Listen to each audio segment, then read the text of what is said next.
Hola, bonjour, hello. Welcome to Shantu's Tarot.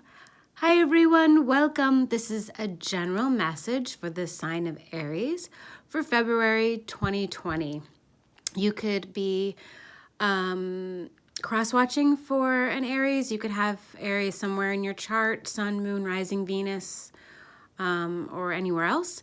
You could also be just intuitively guided here, whatever the reason or season. You are very welcome. Getting right started, we have the Hermit. So the Hermit is a Virgo energy, so you could be dealing with a Virgo, or, a Virgo could be significant in your life, coworker, best friend, romantic partner, child, sibling. But it could also just be an emphasis on hermit-like energy, which is going within, withdrawing from the outside world to gain clarity about things. It doesn't have to be negative, just withdrawing. I think sometimes it's a good idea to have some quiet time and be still and meditate, pray, whatever grounds you and brings you balance and peace. So for the main or central energy, we have the Five of Wands. This is fire energy, Leo, Sagittarius, Aries.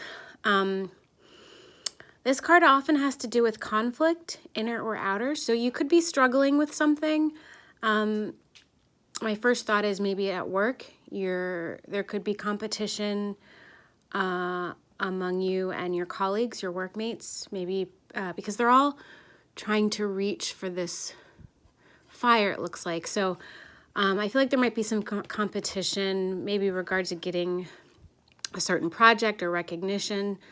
So just be mindful of that, especially if there's something that only one of you can have, or one project, or whatever's most appropriate for your employment situation, that you might have some people who are jealous, or who are really competitive about this particular thing or goal. The underlying or hidden energy for the month is the Knight of Swords. This is very fast-moving energy. It could be you learn the truth about something, or a message is delivered very rapidly. You see he's sprinting in this particular card. From this imagery in this card, because it's specific to this deck, I feel like maybe he's running from something. He could be running towards something too. I feel like something's chasing him. So maybe, you have to be on your toes, figuratively and literally, because you have all this competition around you at work. So you need to make sure that you're on the top of your game, your A game, so to speak. For the first week of February, the energy is the Seven of Swords. So this is typically a card of deceit. It's also, swords is air energy, Gemini, Libra, Aquarius.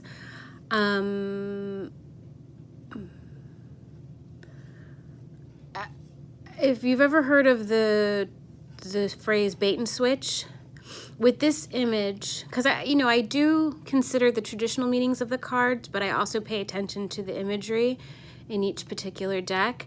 And I feel like this is what is referred to as the old bait and switch. Like this bird here, this crow or raven, whatever it is distracting you from this gentleman in the back, this figure. So if things are really competitive at work, or there's a lot going on, don't allow yourself to be distracted by the noise, because there's a lot going on behind the scenes that you may not be aware of. So just be very observant and know that there's a lot going on beneath the surface that you may not be readily aware of. So just be very mindful. Pay a lot of attention to what's going on around you. In the second week, we have the energy of Eight of Pentacles. So this is a work card. This person sitting at her workspace, she's very focused and dedicated to the work in front of her. So whatever your job is, whatever your position, your craft, you are focused on it, on doing it well, on honing your craft, and putting out the best possible work that you can. And really, that's all you can do. I mean, regardless of who ends up, getting the most recognition, or, getting the biggest sales bonus or whatever it applies to you in your field. At the end of the day, as long as you work from a place of compassion, diligence, and integrity, it doesn't matter what everyone else is doing, because you know that you did your best. And at the end of the day, that's what's most important, that you do your best and make your best effort. We have some more conflicting energy here. This is 5 of Swords, more air energy, Libra, Gemini, Aquarius. I forgot to mention 8 of Pentacles is earth energy, Taurus, Virgo, Capricorn. So you could work with someone with one of those signs.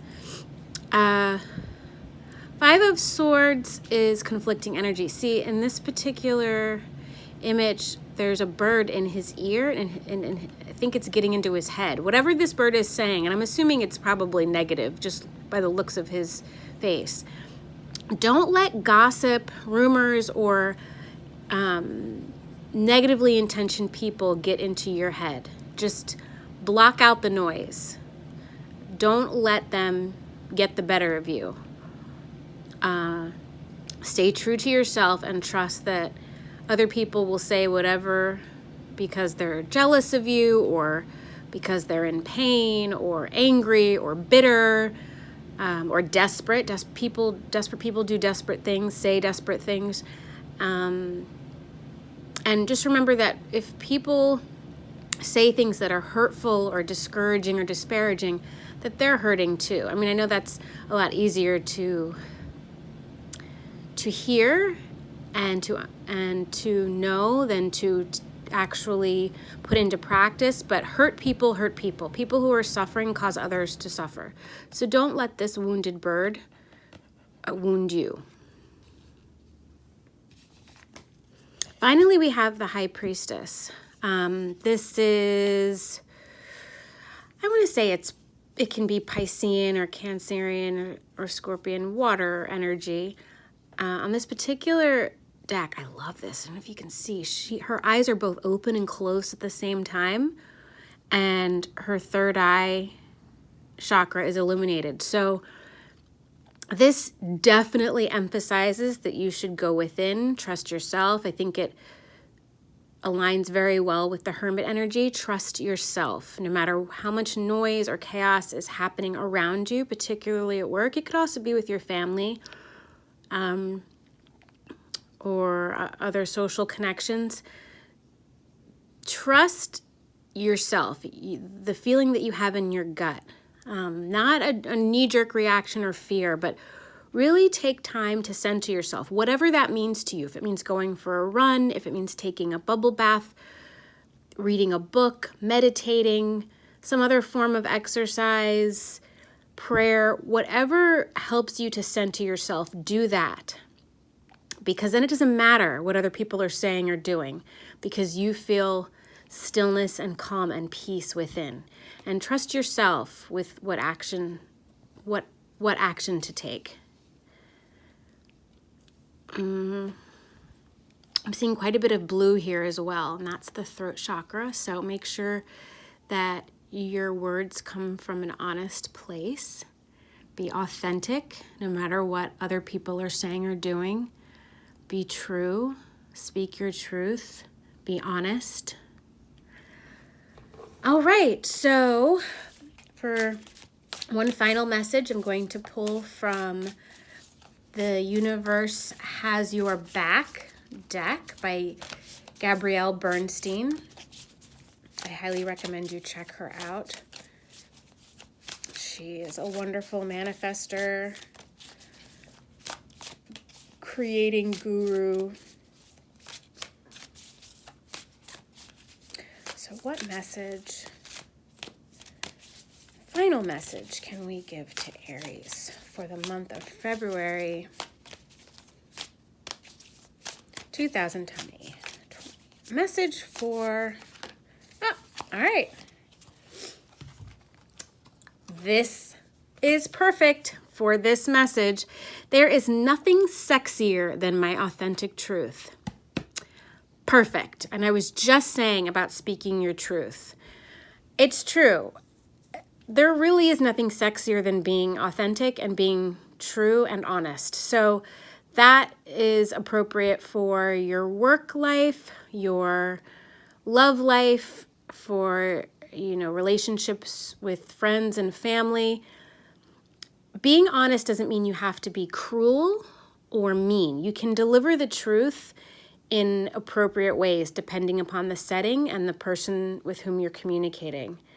But honesty, authenticity, those should be your goals and your leading energies for the month of February.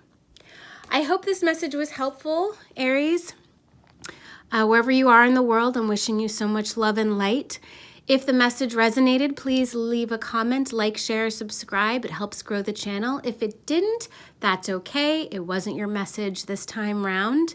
If parts of it resonated, take what resonates and leave the rest. I'm wishing you so much love and light. Take such good care, and I'll connect with you again soon. Bye.